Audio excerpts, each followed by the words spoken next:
Amigo meu, eu era cismador e pensatibre, a quen a morte gadaña asexaba cos dentes arregañados.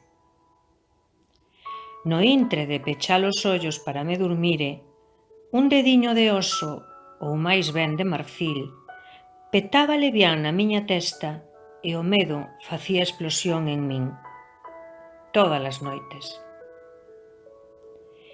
Eu morríame do corazón, e os médicos non me decían a verdade, porque cicais o meu mal non tiña cura.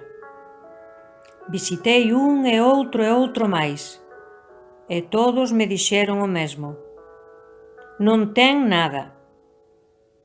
Pero eu sentía o meu corazón debaterse na súa gallola, coma un paxaro entolecido, e somentes cando eu ficaba quediño sen bulir nin chisco, durmía o paxaro do meu peito.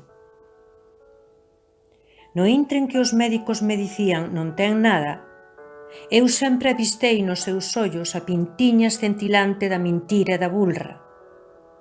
E un día esgotouse a miña pacencia e cuspinlle na cara ao especialista. Dende entón, eu vivo no manicomio. Hai pouco tempo entrou nesta casa un médico eminente que, aunque está tolo, conserva enteira a súa sabencia. E consulteime con el.